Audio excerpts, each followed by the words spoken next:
का, जड़ कर्म चेतन बंधकारु कर्म के अवसान का, कह कर स्वरूप यथार्थ जग का, जो किया उपकार है उसके लिए जिन वाणी माँ को वंदना शत बार है, वंदना शत बार है, वंदना शत बार है।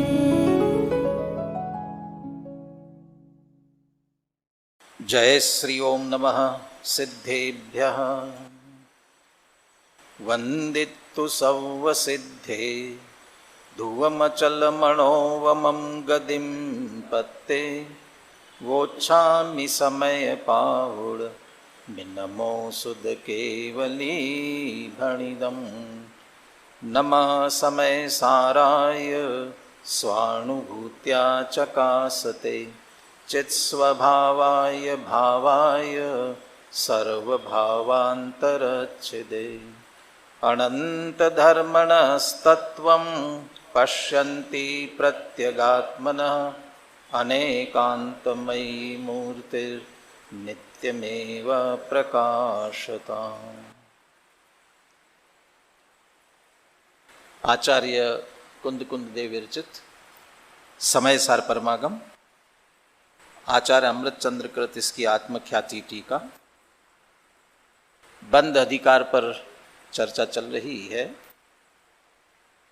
बंध का मूल कारण अध्यवसान भाव है और सारे ही अध्यवसान पर के लक्ष्य से होते हैं, पर के कारण से होते हैं, पराश्रित होते हैं। अध्यवसान भाव विकारी भाव है। किसी में भी जो विकार होता है वह कभी भी अपने आप नहीं होता। किसी में भी कोई भी चीज़ विकृत होगी, बिगड़ेगी, अपने आप नहीं बिगड़ेगी। कोई न कोई मिलावट होगी, कोई न कोई उसमें दूसरे चीज़ का प्रवेश होगा, तब वह बिगड़ती है। ऐसा ही जितने विकार, जितनी विपरीतता, जिसको अध्यवसान भाव कहा गया है, वह भी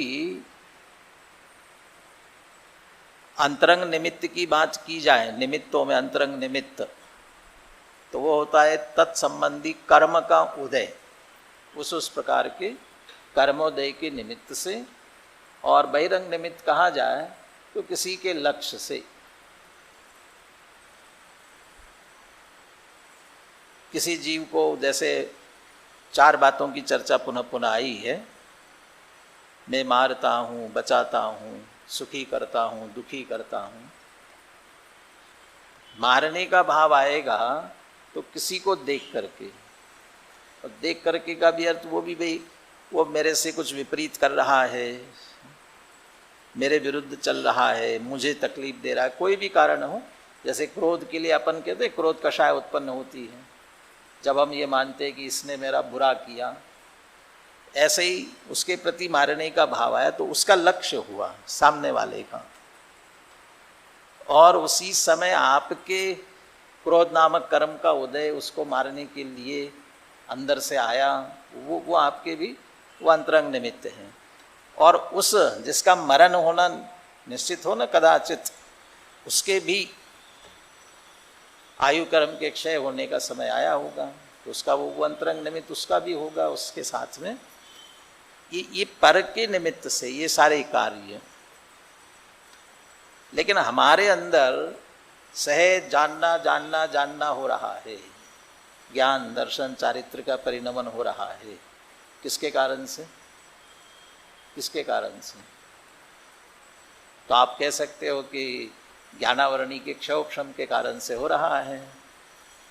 अरे क्षयोक्षम के कारण से तो रुकावट आ रही है, बाधा हो रही है, उसके कारण से तो खंड खंडपना आ रहा है।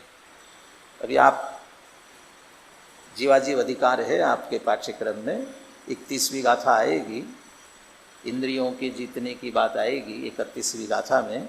वो आएगा, क्षोभशम की चर्चा आएगी। खंड खंड जानती है क्षोभशम के कारण से, स्वभाव नहीं है वो। तो जानना जो हो रहा है वो सहज है, कोई कारण नहीं है उसमें। इसलिए यहाँ जो बात कह रहे हैं, अभी टीका की चर्चा भी अपन ने की, स्वाश्रित और पराश्रित, तो वो सारा पराश्रित भाव है, अध्यवसान का कारण, अध्यवसान के भाव। जैसे विकारी भाव अध्यवसान पराश्रित है, ऐसे ही प्रमाण नयर अधिगमः, जो तत्वों के जानने के उपाय कहे गए हैं, कौन से? प्रमाण नये अधिगमः, मतलब ये जो जीवादि तत्व है, इनके अधिगम के उपाय कौन से, जानने के उपाय कौन से हैं? प्रमाण और नय। उसमें से जो नय है वो दो प्रकार का है, निश्चय नय और व्यवहार नय। उसमें से जो व्यवहार नय है, व्यवहार है, वो पराश्रित है, पर के लक्ष्य से कथन करता है, पर के संयोग से कथन करता है, पर भावों को जीव का कहता है, पराश्रित भावों से जीव का हित होता है ऐसा कहता है, ऐसा व्यवहार नहीं है। जब वो अध्यवसान, अब इनकी तुलना करना, वो अध्यवसान भाव, ये सब टीका की चर्चा है, अभी इसमें से भी पढ़ करके निकालेंगे। जैसे वो अध्यवसान भाव पराश्रित है, पर के लक्ष्य से होता है, पर के संयोग से होता है, वही शैली, वही पद्धति व्यवहार नहीं की है। तो व्यवहार नहीं की साम्यता, समानता किसके साथ हो गई? अध्यवसान के साथ हो गई। तो कह रहे वो अध्यवसान जिस तरह से बंध का कारण है पराश्रित होने के कारण से, वैसे ही ये व्यवहार भी पराश्रित है इसलिए बंध का कारण है, और बंध का कारण है इसलिए अध्यवसान का निषेध किया, ऐसे ही व्यवहार का निषेध करते हैं। कौन करेगा व्यवहार का निषेध? के लिए निश्चय नहीं करता है। क्यों करता है? क्योंकि अपना हित करना है। और ये मूल गाथा की बात थी। और जो निश्चय नहीं के आश्रित मुनिराज निश्चय नहीं का आश्रय लेते हैं या निश्चय का आश्रय लेते हैं, उसका तात्पर्य ही समझ लेना।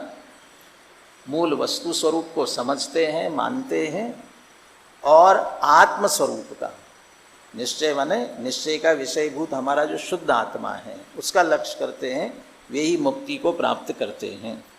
गाथा की और टीका की चर्चा भी अपन ने प्रारंभ कर दी थी, लेकिन कल अपन पूरी चर्चा नहीं कर पाए थे। आज वो टीका भी पूरी करेंगे, भावार्थ आदि की भी चर्चा आगे बढ़ाएंगे। जिस पर चर्चा चल रही है वो गाथा और पद्यानुवाद का पाठ एक बार करते हैं, फिर टीका से आगे चर्चा बढ़ाते हैं। 272वीं गाथा बोलिए। एवं व्यवहारणो पड़ी से दो जान निश्चयणयेण निश्चयणयादि सिदा पुण मुनिणो पावन्तिणे वाणम। इस तरह ही परमार्थ से करनास्ति इस व्यवहार की निश्चय नयाश्रित श्रमण जन प्राप्ति करे निर्वाण की। अब टीका में कल भी कहा था, यहाँ प्रकरण के अनुसार निश्चय और व्यवहार का लक्षण, स्वरूप, प्रवृत्ति भाषा में बताई। किस भाषा में बताई? आत्माश्रितो निश्चय नयाः पराश्रितो व्यवहार नयाः। आत्माश्रित, सीधी आत्मा को मुख्य करके जो कथन करता है वह निश्चय, और पर को मुख्य करके जो कथन करता है उसका नाम व्यवहार। अब यहाँ आत्माश्रित, यहाँ ऐसा कह करके स्वाश्रित शब्द भी देते हैं। स्वाश्रितो निश्चया पराश्रितो व्यवहार। वो स्वाश्रित, वो स्व माने क्या? स्व का तात्पर्य क्या? अभी थोड़ा दिमाग, अभी अपन ने चर्चा की ही है, यहाँ सीधा आत्मा, शुद्ध आत्मा की मुख्यता से बात ली गई है। गुरुदेव का उद्धरण भी थोड़ा सा पढ़ने की कोशिश करेंगे, उसमें वो क्या सीधा अर्थ निकालते हैं वहाँ देखेंगे। कल भी बहुत सी बातें इसमें की थी। सामान्य तरीके से एक अर्थ ये भी निकलता है, जिसका जो भाव वो उसका स्व होता है। पुद्गल का स्वभाव क्या है? स्पर्श रस गंध वर्ण, ये क्या है? पुद्गल का स्वभाव है, ये स्वभाव है। स्पर्श रस गंध वर्ण स्वभाव है। फिर ज्ञान क्या है? ज्ञानानंद स्वभावी हूँ। ज्ञानानंद स्वभाव क्या है? तो ज्ञानानंद स्वभाव है कि स्पर्श रस गंध वर्ण स्वभाव है। ज्ञानानंद ये स्वभाव है कि स्पर्श रस गंध वर्ण स्वभाव है। क्या स्वभाव है? ज्ञानानंद भी स्वभाव है और स्पर्श रस गंध वर्ण भी स्वभाव है। तो स्पर्श रस गंध वर्ण स्वभाव है, लेकिन ये तो पूछो किसका? किसका? तो पुद्गल का। तो पुद्गल का स्वभाव है ना, तो हम स्व माने अकेला आत्मा। तो चूंकि आत्मा तो ज्ञानानंद स्वभाव ही है, इसलिए स्पर्श रस गंध वर्ण नहीं है, स्वभाव नहीं है। अरे तुम्हारे नहीं है, लेकिन किसी के तो है। तो स्पर्श रस गंध वर्ण को कदाचित जैसा जीवों को कह देते हैं ना, कल तीर्थंकर पर घटित करके कहा था, 2 गोरे 2 सावले 2 हरियल 2 लाल इत्यादि जो हम कहते हैं, ये जो सारी चर्चा करते हैं, तो हमने जीवों पर भी ये घटित किया। तब वह स्पर्श रस गंध वर्ण का पराश्रित कथन है, स्वाश्रित नहीं है। तो स्पर्श रस गंध वर्ण पुद्गल के हैं ऐसा कहना ये स्वाश्रित कथन है, क्योंकि पुद्गल के हैं, पुद्गल के स्व हैं और उसी का कथन किया जा रहा है। तो पुद्गल के हैं, पुद्गल के कहना, जीव के नहीं कहना। तो जीव के हैं, जीव के कहना, पुद्गल के नहीं कहना। जिसके हैं उसके कहना। इस रूप में भी स्व, जिसके जो स्व है उसके उसी के कहना, इसको भी स्वाश्रित कहते हैं, इसको भी आत्माश्रित कथन कहा जा सकता है। और जिसके जो न हो, किसी कारण प्रयोजन के वश दूसरे का कह देना, ये इन सबको व्यवहार कहते, पराश्रित कथन। इस अपेक्षा से भी बात करते हैं। पर यहाँ मुख्यतः सीधी आत्मा की चर्चा करें, आत्मा की बात करें। आत्मा वो आश्रय करे, उसका नाम निश्चय। आत्मा को छोड़कर दूसरे का आश्रय करे, वह व्यवहार। अब इसको आधार बनाते हुए जो प्रकरण चल रहा है उससे जोड़ते हुए कहते हैं, तत्र एवं निश्चयेन पराश्रितम समस्तम अध्यवसानम बंध हेतुत्वेन मुमुक्षोः प्रतिषेधयता व्यवहारनय एव किल प्रतिषिद्धः। ये पिछले कलश में भी बात कही थी। सर्वत्र अध्यवसानमेव निखिलम त्याज्यम यदुक्तम जिनै तन्मन्ये व्यवहार एव निखिलस त्याज्या। दूसरी पंक्ति क्या थी?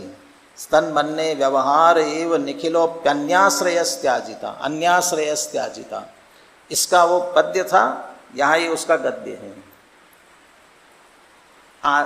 निश्चय ने आत्माश्रित है और व्यवहार कैसा है? पराश्रित है। पराश्रित रहना चाहिए कि स्वाश्रित रहना चाहिए? क्या होना चाहिए? पराश्रित रहना चाहिए, दूसरे के आश्रय रहना चाहिए कि स्वाश्रित रहना चाहिए? विदाई समारोह में एक बात कही थी मैंने, ध्यान हो, बेल नहीं पेड़ बनो, बेल नहीं पेड़ बनो। क्या मतलब था इसका? यदि बेल होगी तो उसे ऊपर चढ़ने के लिए क्या करना पड़ेगा? दूसरे का आश्रय लेना पड़ेगा। पेड़ होगा तो स्वयं खड़ा रहेगा, स्वाश्रित, अपने आश्रित बनो, स्वाश्रित बनो। तो स्वाश्रित होना चाहते, पर का आश्रय तो लेना नहीं चाहता है ना। तो स्वाश्रित करने वाला, बताने वाला कौन है? कि निश्चय। और व्यवहार क्या करता है? कि पराश्रित। तो जो पराश्रित है ऐसा कौन रहना चाहेगा? तो जो पराश्रित बना है उसका निषेध ही किया जाता है। तो कौन निषेध करेगा? निश्चय नयेन पराश्रितम। तो निश्चय नय है वह पराश्रित। तो कौन है? कि अध्यवसान। और ये पीछे की गाथाओं में सारे अध्यवसानों का निषेध किया है। पराश्रित ऐसा पराश्रितम समस्तम अध्यवसानम निश्चय नयेन। पराश्रित ऐसे जितने अध्यवसान है पर से जोड़ते हैं, उन सब का निषेध किया निश्चय ने। क्यों निषेध किया? बंध हेतुत्वेन। ये सारे अध्यवसान भाव कैसे हैं? बंध के कारण हैं, कर्म बंधन कराने वाले हैं, बंध के हेतु हैं। इसलिए निषेध किया कि किसके लिए? मुमुक्षु हो। मुमुक्षु माने? मुमुक्षु माने कौन? भोक्तुम इच्छति इति बुभुक्षु।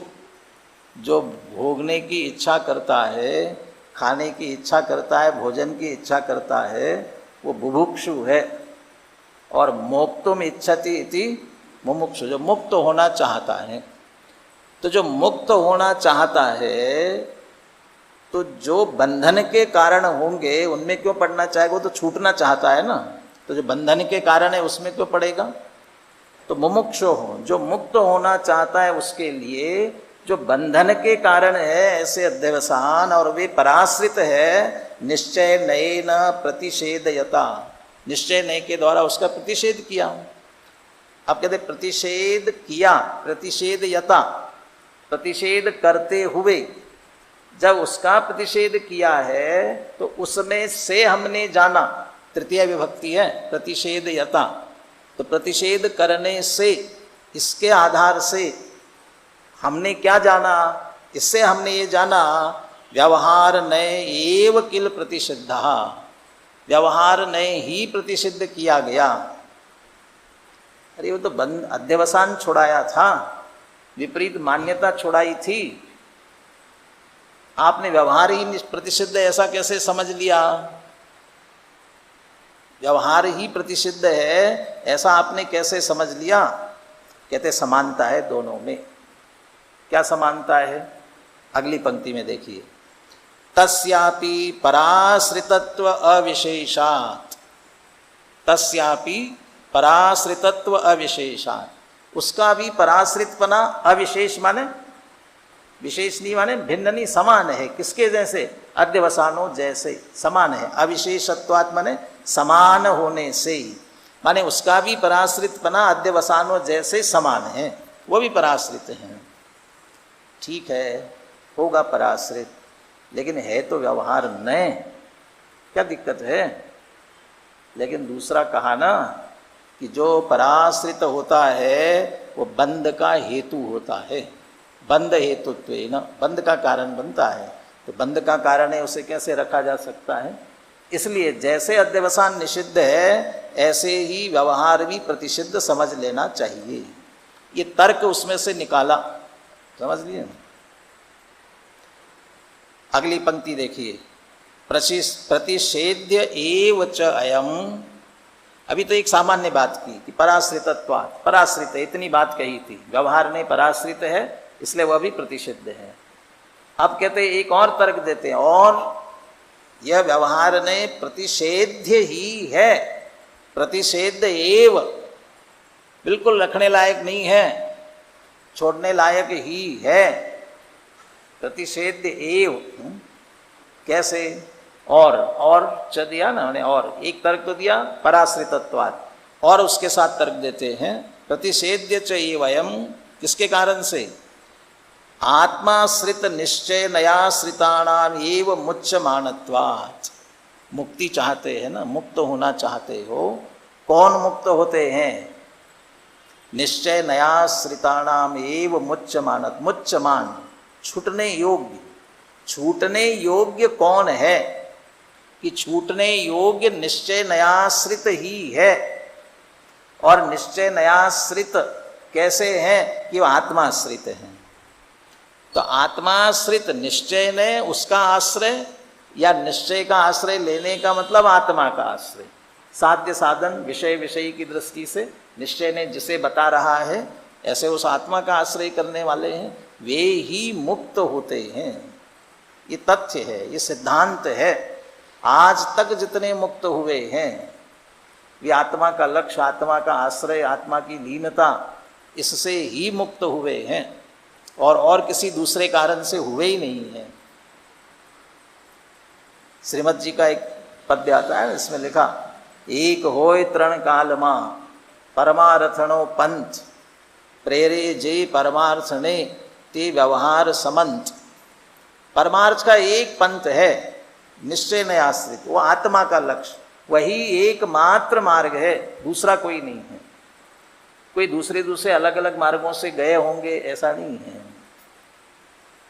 लौकिक में अलग अलग मार्ग माने जाते हैं। एक ज्ञान का मार्ग है, एक भक्ति का मार्ग है। कोई भक्ति करते करते मुक्त हो सकते हैं, कोई ज्ञान के माध्यम से मुक्त हो सकते हैं। भक्ति में भी सगुण भक्ति होती, निर्गुण भक्ति होती, बहुत सारे मार्ग हैं। अनेक मार्गों से जा कहते नहीं, ऐसा नहीं है, एक ही मार्ग है, आत्माश्रित, उसी से मुक्ति होती है और कोई दूसरा कारण नहीं है। आत्माश्रित निश्चय नयाश्रिता नाम एव मुच्यमानत्वात्। और दूसरी ये तो न्याय में भी एक विशेषता होती है, जिसकी अस्थि सिद्ध करना होती है ना, उस अस्थि को और मजबूती देने के लिए दूसरी बात का निषेध भी करते हैं, उसके विरुद्ध बात का निषेध करते हैं। यहाँ कह रहे हैं कि आत्माश्रित निश्चय नय के आश्रय से ही मुक्ति होती है, मुच्यमानत्वात्। तो दूसरी तरफ इसके सामने व्यवहार खड़ा है ना, तो उसका निषेध करना जरूरी। उसका निषेध कैसा करते हैं? पराश्रित व्यवहार नयस्य एकांतेन अमुच्यमानेन अभव्येनापि आश्रय मानत्वाच्च। और पराश्रित ऐसे व्यवहार नय का जो आश्रय करने वाले हैं, ऐसे अभव्येनापि आश्रय मानत्वात् अमुच्यमानेन, और जो कभी छूटेंगे नहीं, कभी मुक्त नहीं होंगे, अमुच्यमानेन। कल एक दूसरा अर्थ लिया था, वो भी अर्थ निकालेंगे। इन पहले जो मूल अर्थ है वो लेते हैं, फिर दूसरा अर्थ भी करेंगे। एकांतेन अमुच्यमानेन अभव्येन। इस लोक में कोई ऐसे हैं, वैसे तो सब में अनेकांत घटित होता है, लेकिन ऐसा है कि वो सर्वथा मुक्त हो ही नहीं सकता। है कोई जीव? कौन है ऐसा? कौन? अभव्य ना, सर्वथा। सर्वथा बिल्कुल। अब इसका दूसरा पक्ष, कथनचित मुक्त हो जाता होगा, स्यात् होता है क्या? नहीं ना, इसलिए एकांत शब्द लगाया। एकांतेन अमुच्यमानेन, एकांत से जो मुच्यमान, छूटने योग्य, मुक्त होने योग्य है ही नहीं, अमुच्यमानेन। कौन? अभव्येन। ऐसे अभव्येनापि आश्रय मानित्वात्, वो अभव्य भी आश्रय लेता है। किसका? कि व्यवहार का। जो छूट नहीं रहा है, ऐसा अभव्य भी आश्रय करता है और नहीं छूटता है। तो जिसने आश्रय किया नहीं छूटा, तो जो छूटना चाहता है वो आश्रय लेगा तो कैसे छूटेगा? अभव्य वो आश्रय लेकर के नहीं छूटता। चलो, अभव्य तो नहीं छूटता क्योंकि उसमें मुक्त होने की योग्यता ही नहीं है, इसलिए कितने भी कोशिश करे नहीं हो पाएगा। परंतु भव्य यदि एकांत से व्यवहार का आश्रय लेगा तो मुक्त होगा क्या? नहीं, एकांत से। अब एकांत शब्द इधर लगा लेना, किसके साथ? व्यवहार के साथ। यदि व्यवहार से, एकांत से व्यवहार का आश्रय लेगा तो भी नहीं छूट सकेगा। पराश्रित व्यवहार नयस्य एकांतेन अमुच्यमानेन, ये अर्थ दूसरा लेना। पहले एकांतेन अमुच्यमानेन अभव्येन, एकांत रूप से जो छूटने योग्य नहीं ऐसा अभव्य, वो भी व्यवहार का आश्रय करता है, पराश्रित है, वो छूटता ही नहीं है। ऐसे तुम भी करोगे तो तुम भी नहीं छूटोगे। तो क्या करना? कि निश्चय उसका निषेध करने वाला है, उसका आश्रय करना, ये कहना चाहते हैं। अब दूसरा अर्थ, यदि भव्य भी एकांतेन, एकांत से व्यवहार का आश्रय करेगा तो एकांत से आश्रय करेगा तो नहीं चल पाएगा। तो कथनचित करेगा तो, स्यात् करेगा तब तो चलेगा। हाँ, सापेक्ष, अपेक्षा से कब कैसा करेगा ये समझना पड़ेगा। इसी में आगे पीछे प्रकरण चला गया, जिसमें पुण्य पाप अधिकार में भी कहा ज्ञानमेव विहितम शिव हेतु, मुक्ति का कारण ज्ञान ही है। निर्जरा अधिकार में भी बहुत जोर दे करके संवर अधिकार, भेद विज्ञान पर जोर दिया, और वह सब लौट करके एक आत्माश्रित परिणति की तरफ लेकर के आए। और उनका भावानुवाद जो बनारसी दास जी ने किया, उन्होंने स्पष्ट शब्दों में लिखा, लीन भयो व्यवहार में उक्ति न उपजे कोई, दीन भयो प्रभुपद जपे, मुक्ति कहाते होय। प्रभु पूजो, सुमरो, पढ़ो, करो विविध व्यवहार, ज्ञान स्वरूपी आत्मा ज्ञान गम्य निर्धार। बिल्कुल निषेध कर दिया। लीन भयो व्यवहार में, अकेले व्यवहार में लीन हो गया। उक्ति न उपजे कोई, ये वास्तविक मार्ग, अब उसमें लीन हो गया ना। भगवान की भक्ति करो, पूजा करो, मुक्ति मिल जाएगी। भक्ति मुक्ति दातार, भक्ति से मुक्ति मिल जाती है। भक्ति कर रहे हैं, उक्ति न उपजे कोई। असली मार्ग क्या है ये नहीं जानते हो। और दीन भयो प्रभु पद जपे, भगवान आप चलाओ, पार लगा पार लगा पार लगा, हाथ पकड़कर पार लगा। किनसे कह रहे हो हाथ पकड़कर? उनसे कह रहे हो हाथ पे हाथ धरे ऐसे, करना न रहा हो कुछ जैसे। अब जिन्हें कुछ करना ही नहीं रहा है वो हाथ पे हाथ धर के बैठे हैं। आप कितने भी कहो आपका हाथ पकड़ने के लिए आने वाले नहीं हैं, तो वो क्या करेंगे? तो दीन भयो प्रभुपद जपे, मुक्ति कहाते होए। कैसे होगी? नहीं, ये नहीं। अकेले हम भगवान की भक्ति नहीं करेंगे। प्रभु पूजो, सुमरो, नहीं, पढ़ो, स्वाध्याय भी करो। अब तो हो जाएगा। अभी आने वाली चर्चा अगली 273, 74, 75 जो गाथाएं आने वाली है ना, इसमें फिर आने वाली हैं। चाहे क्रिया करो, चाहे शास्त्रों का अध्ययन करो, और यहाँ तक कि श्रद्धान करो। लेकिन किसकी श्रद्धा? ये सब करो, लेकिन आत्मा भूल जाओ। आत्मा को भूल करके ये सब करो। आत्माश्रित निश्चय, उसको छोड़ करके करोगे तो कुछ भी हाथ आने वाला नहीं है। प्रभु पूजो, सुमरो, पढ़ो, करो विविध व्यवहार, ज्ञान स्वरूपी आत्मा ज्ञान गम्य निर्धार। वो ज्ञान स्वरूपी है। ज्ञान का आश्रय करके, और ज्ञान का आश्रय का मतलब जानना, पहचानना, लीन होना, ये सब ज्ञान में शामिल है। वो आत्माश्रित उसी से होगी, उसके बिना होने वाली नहीं है। अकेला अब अच्छा एकांतेन, तो अनेकांतेन कैसे होगा? अनेकांतेन ऐसा होगा जब निचली भूमिका में पूरी तरह से आत्मा में ही लीन नहीं रहा जाएगा, तब क्या करेंगे? तब कहाँ जाएंगे? नहीं, आत्मा में लीन, पूरी तरह आत्मा में लीन नहीं रह रहे हैं तो क्या करेंगे? तो बाहर आएंगे तो व्रत, उपवास, नियम, संयम, भगवान की भक्ति, पूजा करेंगे सभी। ये है। अज्ञानी भक्ति करता है और ज्ञानी भी भक्ति करता है, क्या अंतर है? पंचास्तिकाय का उद्धरण टोडरमल जी ने भी दिया है, मेरे ख्याल से दूसरे अधिकार में ही है। ज्ञानी भक्ति करता है, अज्ञानी क्या अंतर है? अज्ञानी भक्ति को ही मुक्ति का कारण मान करके करता है। भक्ति को ही मुक्ति का कारण ऐसा मानकर करता है। भक्ति से मुक्ति होती नहीं है। भक्ति शुभ भाव है, शुभ क्रिया है, शुभ से सो पुण्य का आश्रय और बंध होता है। मुक्ति कैसे होगी? और वो मुक्ति का ही कारण मान करके करता है। और ज्ञानी भी तो भक्ति करता है, तो क्यों करता है? अशुभ वंचनार्थम, बस अशुभ से। यदि हम भक्ति नहीं करेंगे तो और अशुभ में चले जाएंगे। अशुभ में चले जाएंगे तो जो सहज मंद कषाय आत्मा का चिंतन, आत्मा का मनन, आत्मा की निकटता, जिसके कारण पुनः आत्मलीन हुआ जाए, ये संभावना भी चली जाएगी। इसलिए अशुभ से बचने के लिए वो करते हैं। बराबर मानते हैं कि इससे मुक्ति होती नहीं है, परंतु यदि अभी हम भक्ति में उपयोग नहीं लगाएंगे और विषय कषाय में उपयोग चला जाएगा। आत्म के अहित विषय कषाय, इनमें मेरी परिणति न जाए। जो अरहंत भक्ति मन आने, सो जन विषय कषाय न जाने। तो विषय कषाय में न जाए इसके लिए करते हैं। तो उसके लिए वहाँ आए हैं, लेकिन उसे उपादेय नहीं समझते हैं, हे समझते हैं।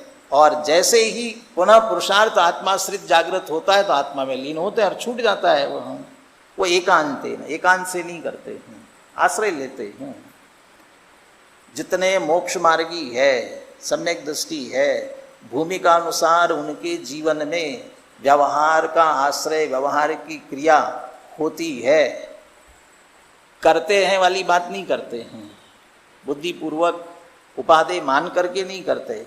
इसलिए गुरुदेव के यहाँ प्रश्न आगे भी है, गुरुदेव का उद्धरण तो पूरा नहीं पढ़ पाएंगे, आप पढ़ना उसमें से। सभी ये कहते हैं यदि इस तरह से आप व्यवहार का निषेध करोगे तो सभी शुभ क्रिया सब छोड़ देंगे। उसका भी उत्तर दिया है। उसका उत्तर तो गुरुदेव ने ये दिया, भैया समय सार पढ़ने वाला प्रबुद्ध स्वाध्यायी यदि ऐसा कर ही नहीं सकता है। समय सार का अध्ययन करने वाला प्रबुद्ध व्यवहार का निषेध किया, शुभ क्रिया का निषेध किया, इसलिए शुभ क्रिया छोड़ करके अशुभ में जावे ये कल्पना ही नहीं कर सकते हैं। फिर भी वह करता है तो इसका मतलब उसने भी बात समझी नहीं है। उसे फिर और शुरू से ABCD से पढ़ते हुए फिर समझते हुए आना चाहिए उसे। और छोड़ेगा तो कहाँ जाएगा? अशुभ में, पाप में, और दुखी होगा। और दूसरा, ज्ञानी भी तो शुभ क्रिया करते हैं, ज्ञानी भी तो व्यवहार का आश्रय लेते हैं, वे भी तो करते हैं। गुरुदेव हमेशा ये कहते हैं वे करते नहीं हैं, भूमिका अनुसार उन्हें भी आए बिना रहता नहीं है।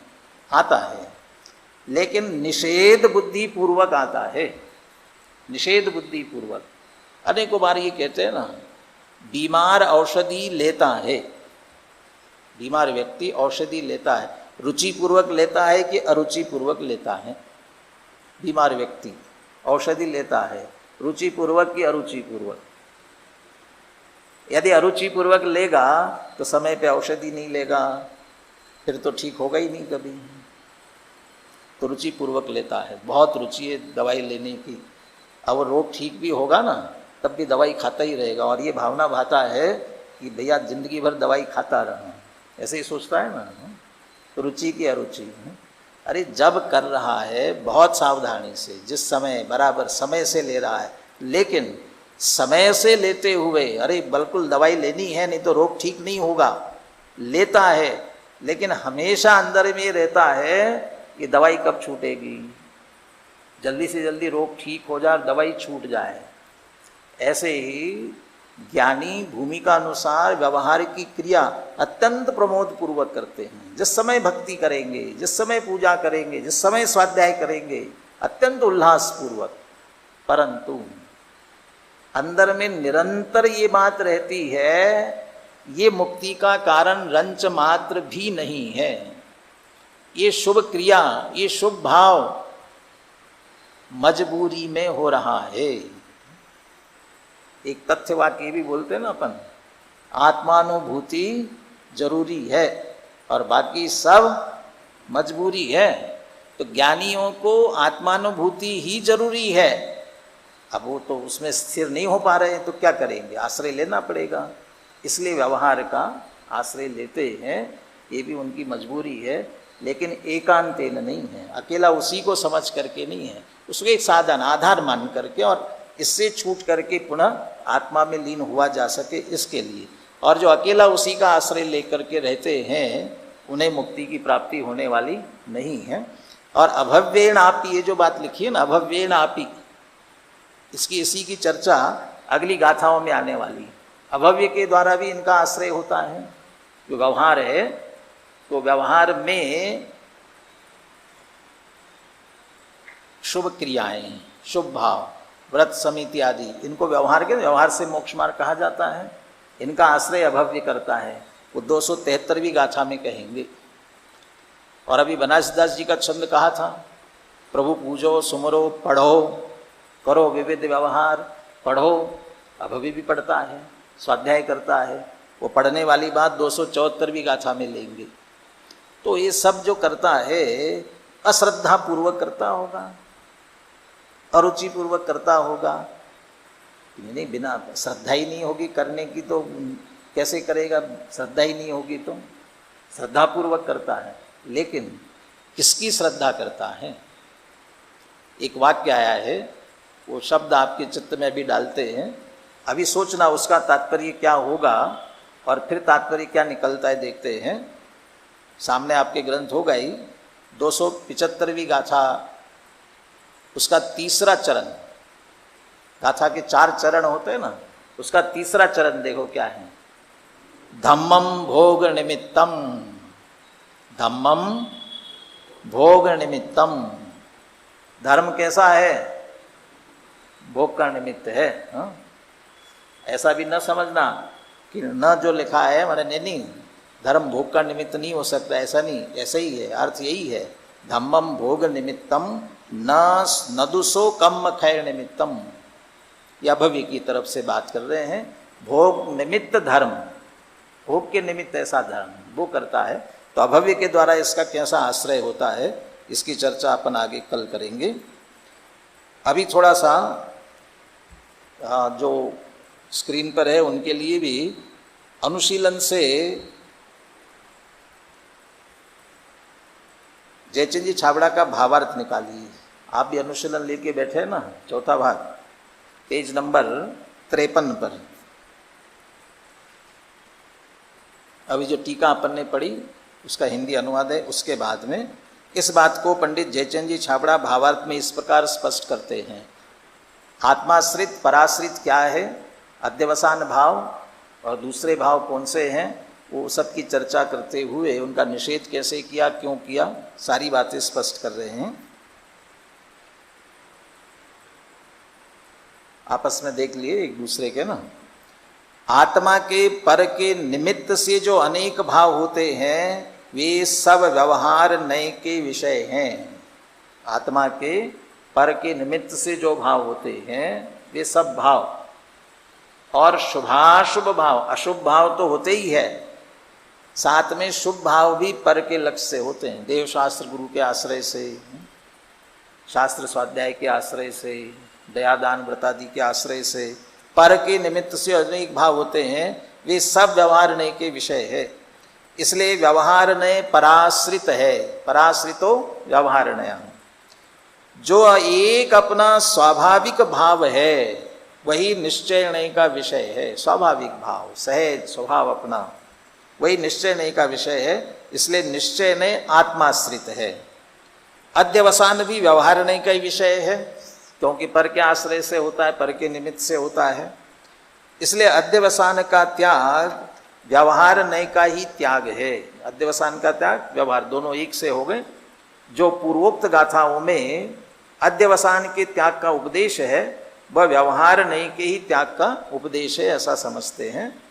इस प्रकार निश्चय नय को प्रदान करके व्यवहार नय के त्याग का जो उपदेश किया है, ये भी समझ लेना।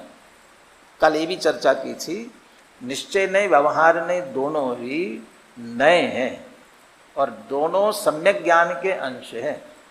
व्यवहार नय भी मिथ्या नहीं है, सम्यक ज्ञान है, सम्यक ज्ञान का अंश है। निश्चय नय भी सम्यक ज्ञान का, दोनों सम्यक ज्ञान। तो फिर एक का निषेध और एक का रखना कैसे संभव है? एक का निषेध करना ठीक है क्या? निश्चय नय दोनों सम्यक ज्ञान है, तो एक दूसरे का निषेध कैसे करते हैं?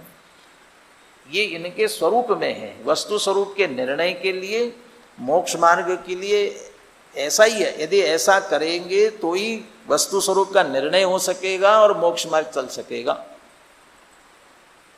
व्यापार में, दुकान में माल भरना चाहिए कि माल निकालना चाहिए? क्या करना चाहिए? दो भाई हो, दो पार्टनर हो और एक एक ने जिम्मेदारी ली हो। एक का काम है परचेज करके सब जगह से, जहाँ जहाँ से जो भी माल मिलता है वो खरीद कर ला करके दुकान में भरना, और एक की जिम्मेदारी होती सेल, बिक्री करना। और जितनी तेजी से बिक्री करता है उतनी तेजी से लाता है। और वो ला करके भरता जाए और ये खाली करे तो लाने वाला कभी ये नहीं कहता है अरे मैं इतना भरता हूँ तुम खाली कर देते हो, फिर खाली कर देते हो, परेशान हो गया मैं, ऐसा कहता है? या ये करता है और निकालो, तुम जितना निकालोगे उतना और लेकर, और जितना तेज चलेगा उतना लाभ होगा ना। ऐसे ही ये व्यवहार का जो रहा है तो निश्चय उतनी ही तेजी से निषेध करता है और निषेध करके स्वसन्मुख होता है।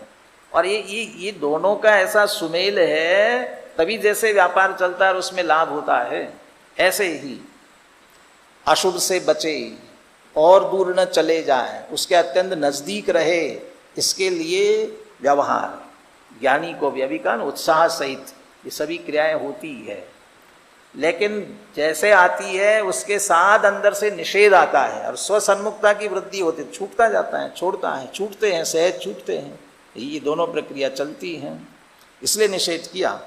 और दूसरा, निश्चय नए को प्रधान करके, ऐसे ही निश्चय तो प्रकट हुआ नहीं, व्यवहार छोड़ दो।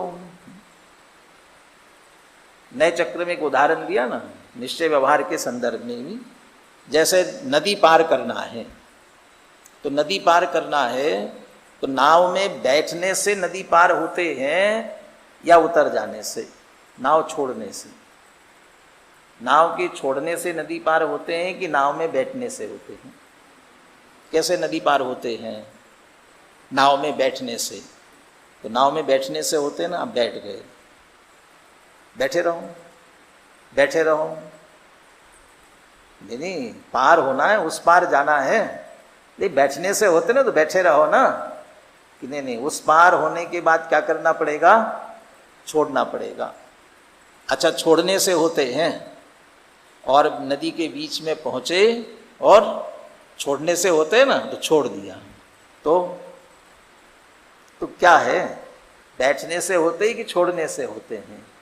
बैठ कर छोड़ने से, और वह भी बैठना कब, छोड़ना कब, ये बराबर ध्यान में रहना चाहिए। इस किनारे बैठना और उस किनारे पहुंचने पर, और बहुत सहज प्रक्रिया है वो। उस किनारे पहुंचने के बाद में अब छोड़ना चाहिए, अब छोड़ना चाहिए, विकल्प करना भी नहीं पड़ता है। कोई भी वो नदी से पार करने वाले होंगे ना, उनको देखना, वो अभी किनारे लगने वाली है। अभी तो ट्रेनों के देखो ना, ट्रेन अभी रुकने वाली होती है, अभी प्लेटफॉर्म पर धीरे धीरे चल रहे, अभी पूरी रुकी नहीं है, उसके पहले ही क्या हो जाता है? उतरने लग जाते हैं ना। ऐसे नाव में से भी वो किनारे अभी धीरे धीरे पहुंच रही है, इतने में ही उतरने लग जाते हैं ना। तो छोड़ते कि मुझे छोड़ना छोड़ना, विकल्प भी नहीं करते ना, छूट जाता है, उस किनारे पहुंचने पर छूटता है। तो बैठना भी और समय पर बराबर छोड़ना भी, ये दोनों है। तो पार होने की अपेक्षा से अब उधर पहुंच गए हैं तब छूटता है। ऐसे निश्चय नए को प्रधान करके ही अब हमने अपनी आत्मा का लक्ष्य किया, आत्मा का आश्रय किया, आत्मा में लीन हुए, और जैसे ही आत्मा में लीन हुए वैसे ही सहज व्यवहार छूट जाता है, छूटता ही है। तब तो छूटना वो प्रधान करके, और अभी वहां तो पहुंचे ही नहीं है, और निश्चय को तो यही कहा है, उसकी तो आवश्यकता ही नहीं है। व्रत उपवास तो बंद के कारण है, इसकी क्या आवश्यकता है? खाओ पियो मौज करो, पाप में चला गया तो क्या होगा? फिर तो कुगति में जाएगा। निश्चय को प्रदान करके व्यवहार नहीं के त्याग का जो उपदेश दिया है, उसका कारण यह है कि जो निश्चय नहीं के आश्रय से प्रवर्तते हैं वे ही कर्मों से मुक्त होते हैं।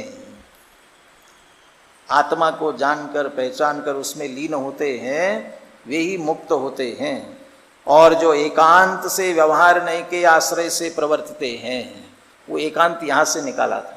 एकांत न अमुच्यमाने न व्यवहार नहीं न, व्यवहार एकांत से, अकेला व्यवहार का आश्रय लेकर के उसके भरोसे पड़े रहते हैं, वे कर्मों से कभी मुक्त नहीं होते। थोड़ा सा गुरुदेव का उद्धरण पढ़ते, पूरा तो नहीं पढ़ेंगे। इस गाथा का भाव स्वामी जी इस प्रकार खोलते हैं, स्वाश्रित आत्माश्रित कहा ना, इसमें स्व आत्मा क्या लेना। यहाँ स्वाश्रित में स्व का अर्थ त्रिकाली द्रव्य स्वभाव किया गया है, माने पूरा आत्मा भी नहीं, शुद्धाशुद्ध पर्यायों का पिंड, द्रव्य गुण पर्यायों का पिंड, ऐसा नहीं लेकर के त्रिकाली द्रव्य स्वभाव, एक विशिष्ट शब्द जिसका अपना दृष्टि का विषय, परम शुद्ध निश्चय का विषय, वो जो शुद्ध आत्मा है बस वही स्व है, उसके अलावा बाकी सब पर है। तो पर द्रव्य शरीर ये तो पर है ही, राग द्वेष विकारी भाव ये भी पर है, ये तो पर है ही। यहाँ तक कि अपने ही आत्मा में ज्ञान दर्शन चारित्र आदि का भेद करना ये भी पर है, ये भी हमारा, क्योंकि उसके लक्ष्य से हमारा काम नहीं होता है ना, वो असली आत्मा नहीं है। तो अभेद अखंड आत्मा ये निश्चय, और ज्ञान दर्शन चारित्र का भेद करना व्यवहार। तो भेद करना इसको भी पर कहा है, सापेक्षता से समझना। वो पर का मतलब वो देह जैसा पर नहीं, राग जैसा पर नहीं है, इन भेद कर दिया।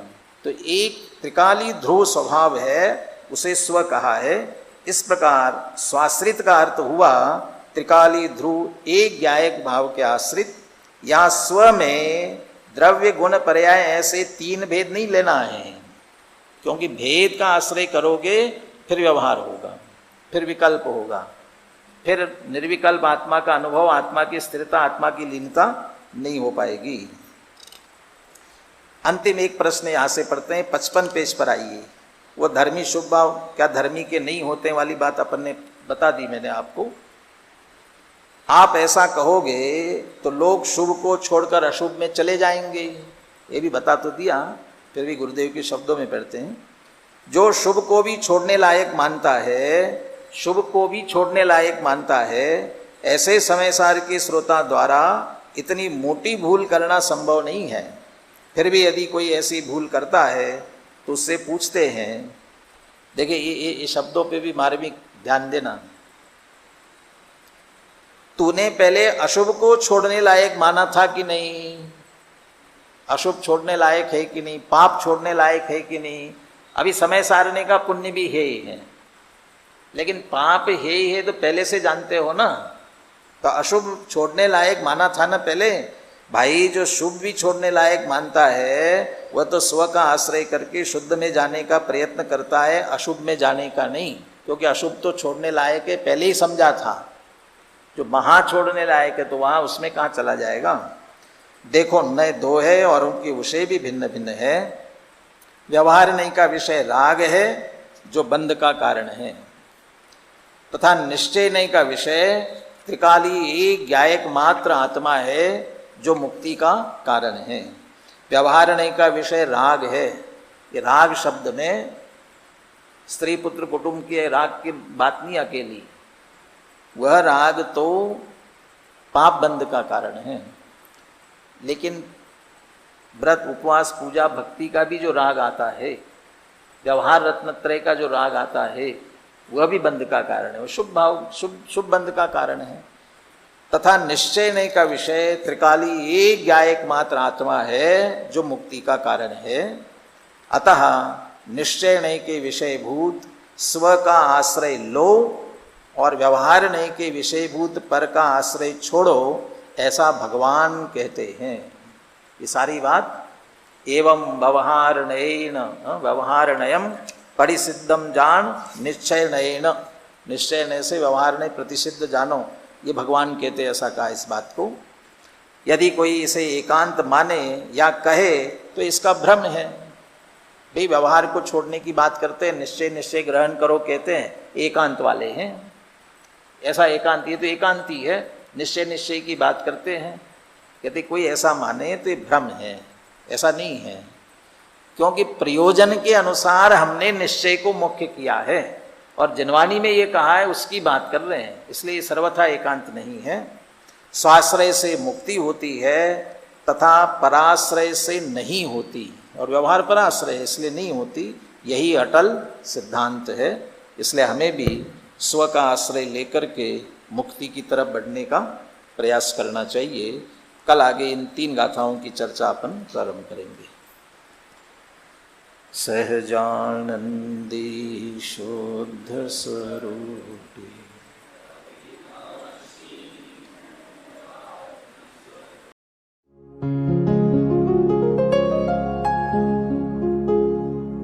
निज निधि निज में बताए, यह अनंत उपकार है उसके लिए जिन वाणी माँ को वंदना शत बार है, वंदना शत बार है, वंदना शत बार है।